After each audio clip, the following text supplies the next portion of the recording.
Welcome to my video. Today I am gonna explain 7 ways to explain your husband's death to your son. Number 1. Tell the truth. Be polite but truthful. This is your son's first and only encounter with death. He's 5 years old, wild-eyed, sugar-crazed, and toothless. A lovely young man. He never complains about attending church or preschool.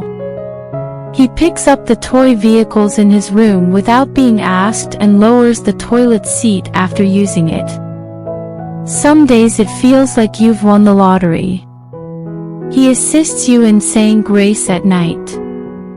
With his eyes closed and his hands clasped over a dish of hot dog mac and cheese, he prays for God to watch after him, you, your husband, and Waffles, his beloved teddy bear, though you sometimes wonder whether he means Waffles, the food. He once begged God to protect his favorite music group, even though he frequently refers to Queen as old people music. He is mature enough to handle reality if he is mature enough to hold this opinion. Number 2. Tell most of the truth. On the other hand, he's still the youngster who cried last Easter when he discovered you crouching beneath the rosebush, burying a bright blue egg in a piece of earth. And again, when you were both playing chutes and ladders and he landed on the final chute, which sent him back to the beginning of the game board. Last week, he spotted your husband's face on a news story and proceeded to pound the TV until the screen faded with static, believing his father was trapped within. So perhaps you only require the majority of the truth. You had to lie a little back then, didn't you, when you explained over cookies and milk that you were assisting the Easter Bunny because one of his eggs had hatched the moment he stepped foot on your lawn, and he needed to hurry off to parent the bunny hatchling? Or when you spent 6.5 minutes telling your sobbing toddler that you'd been playing the board game backward on purpose as a joke, and that chutes were ladders the entire time? Or when you eventually told him to stop hitting the television because the problem had been resolved and his father would be there any minute, and the two of you stared at the TV, the black and white grains pixelating the screen. Number 3. Tell some of the truth. When you've tucked him and Waffles into bed and he asks where his father is, tell him your spouse will be spending some time with God. Remind your son about his father's strong character and skill with building tools. Explain that he is the only one who can assist St. Peter with the noise issue they have been experiencing up there. True, you don't know for sure if the pulley gates has a squeaky hinge problem. But you are aware of this. With the number of fresh individuals entering daily, you'd think there'd be some wear and tear. Moreover, they must have some fine men up there in heaven, so perhaps they chose your husband over, say, the person who sold you this house, the one who told you that all your dreams would come true here and you'd never have to worry about anything. Number 4. Lie. Your preacher would be upset. You are aware of this.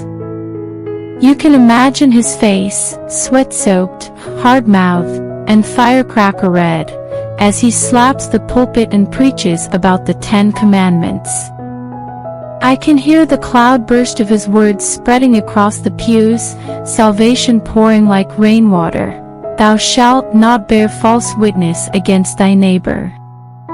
But it's your son, not a neighbor's, so perhaps you're exempt, an exception to the norm. And, besides, who hasn't lied before? Like the day the Campbells claimed they didn't have enough money for the collection plate, but you subsequently saw them at the wine shop with full baskets. Or the time Ruthie May, bless her heart, brought a vegan cake to Bible study and you could taste the butter. You knew it was butter because you'd lied about eating only margarine. And what about those nights when your spouse stumbled into bed after midnight, telling you he was out making some last-minute repairs for a customer, and they'd asked him inside for some drinks. Number 5. Say nothing. When you were a little girl, you crept into the kitchen while your mother was showering, threw open the freezer, and devoured a full 6-pack of ice cream sandwiches. There is no genuine reason for this. Simply because you could. She said nothing as your towel-clad mother came from the toilet and saw the consequences of your banquet, the empty Klondike box, you with one hand on your chilly tummy and one pinned to your sweaty forehead. She took a step back, then another, till she was in the safety of her chamber, isolated from your groaning by the door.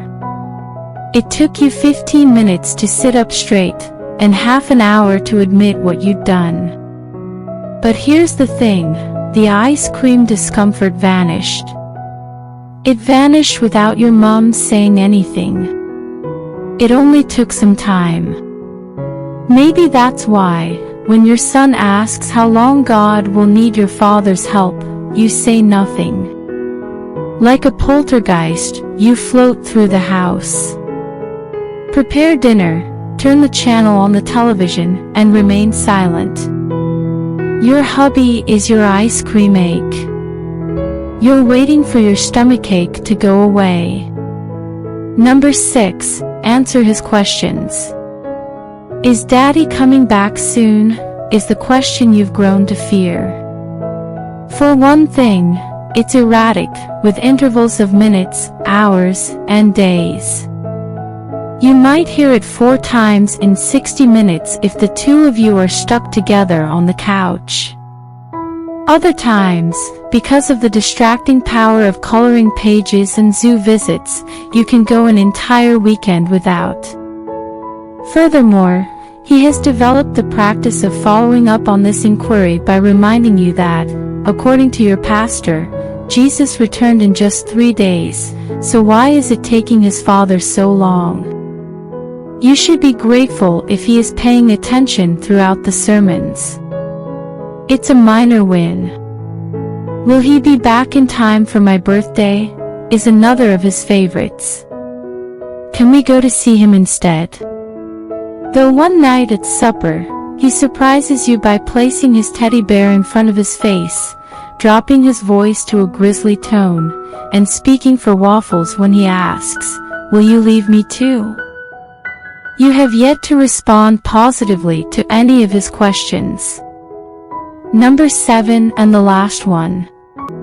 Tell the truth about how you feel.